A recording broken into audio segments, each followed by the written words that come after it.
Assalamualaikum warahmatullahi wabarakatuh. Pertama-tama, marilah kita panjatkan puji syukur kehadirat Allah Subhanahu wa Ta'ala yang telah memberikan kita nikmat berupa nikmat kesehatan, nikmat umur panjang, dan terlebih-lebihnya nikmat iman dan Islam. Dan tak lupa pula sholawat serta salam tetap kita hanturkan kepada baginda besar, yakni Nabi Muhammad Sallallahu Alaihi Wasallam. Allahumma sholli ala Sayyidina Muhammad, yang telah membawa kita dari alam kegelapan menuju alam yang terang benderang hingga pada saat. Perkenalkan, saya Nursina Sarabiti dengan NIM 20801249090 dari kelas PGMIC. Baik, di sini saya akan mempresentasikan tugas video yang diberikan oleh Ibu Haji Andi Asriyanti SSMPD dengan mata kuliah karya tulis ilmiah dengan judul materi pengertian dan manfaat karya tulis ilmiah. Sebelum kita masuk ke pengertian karya tulis ilmiah, kita harus mengetahui apa itu karya tulis ilmiah. Jadi, karya tulis ilmiah adalah tulisan yang disusun secara sistematis dan berdasarkan kajian ilmiah yang bertujuan untuk menyampaikan ide, informasi, atau temuan hasil penelitian kepada pembaca.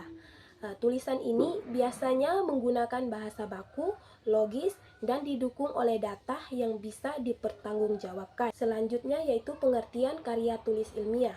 Karya ilmiah terdiri dari dua kata, yaitu karya dan ilmiah. Karya menurut Kamus Besar Bahasa Indonesia KBBI adalah pekerjaan, hasil perbuatan, buatan, ciptaan, terutama hasil karangan. Ilmiah bersifat ilmu dan secara ilmu pengetahuan memenuhi syarat kaidah ilmu pengetahuan. Ilmiah diartikan sebagai hal yang berlandaskan kepada ilmu pengetahuan. Dalam membuat sesuatu yang bersifat ilmiah, seseorang harus memiliki landasan yang kuat atau dikenal dengan istilah teori. Nah, adapun pengertian menurut para ahli. Yang pertama, menurut Eko Susilo, karya ilmiah adalah salah satu karangan atau tulisan yang didapat sesuai sifat keilmuannya dan didasari oleh hasil pengamatan, pemantauan, penelitian dalam bidang tertentu, disusun menurut metode tertentu, serta sistematika penulisan yang bersantun, bahasa dan isinya dapat dipertanggungjawabkan kebenarannya atau keilmiahan. Yang kedua, menurut Dewi Loka dan Riana, karya ilmiah atau artikel ilmiah merupakan karya seseorang ilmuwan yang hendak membangun ilmu pengetahuan, teknologi, dan seni yang didapat melalui literatur pengalaman serta penelitian. Adapun ciri-ciri karya tulis ilmiah, yang pertama bersifat objektif, mengutamakan fakta, data, dan logika tanpa opini subjektif. Yang kedua, sistematika dan terstruktur, disusun dengan format yang jelas, biasanya terdiri dari pendahuluan, isi, dan kesimpulan. Yang ketiga, menggunakan bahasa baku dan formal, artinya bahwa menghindari bahasa sehari-hari atau gaya tulisan yang terlalu santai. Yang keempat, didukung oleh sumber referensi yang valid, mengacu pada jurnal, buku, atau penelitian yang kredibel. Dan yang kelima, mengandung analisis yang logis, artinya bahwa setiap pernyataan atau argumen harus dapat dipertanggungjawabkan. Dan yang terakhir, bertujuan untuk menyampaikan ilmu atau pemecahan masalah, artinya tidak sekedar opini, tetapi bertujuan untuk memberikan pemahaman baru atau solusi suatu masalah. Nah, adapun jenis-jenis karya ilmiah, yang pertama, laporan penelitian. Di laporan penelitian ini, dokumen berisi hasil penelitian empiris, baik dalam skala kecil maupun besar. Biasanya disusun oleh mahasiswa, dosen, atau penelitian profesional. Yang kedua, skripsi.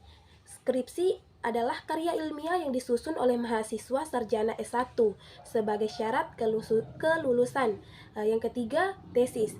Nah, tesis ini ditulis oleh mahasiswa pasca sarjana atau S2 dalam memuat kajian yang lebih dalam.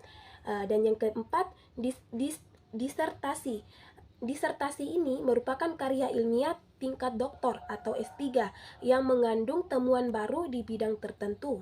Dan yang kelima, makalah ilmiah. Nah, makalah ilmiah ini merupakan tulisan singkat namun padat yang biasanya dipresentasikan dalam forum ilmiah atau seminar. Nah, itu tadi merupakan materi singkat dari pengertian dan manfaat karya tulis ilmiah. Jadi, kesimpulannya bahwa karya tulis ilmiah adalah bentuk tulisan yang disusun secara sistematis, objektif, dan berdasarkan kajian ilmiah dengan tujuan menyampaikan informasi atau temuan secara logis dan dapat dipertanggungjawabkan. Nah, adapun manfaat utama mencakup pertama, pengembangan ilmu pengetahuan melalui hasil riset dan kajian akademik, peningkatan kemampuan berpikir kritis dan analitis, sumber referensi terpercaya bagi penelitian lain, serta solusi nyata terhadap berbagai permasalahan dan peningkatan kredibilitas akademik dan profesional.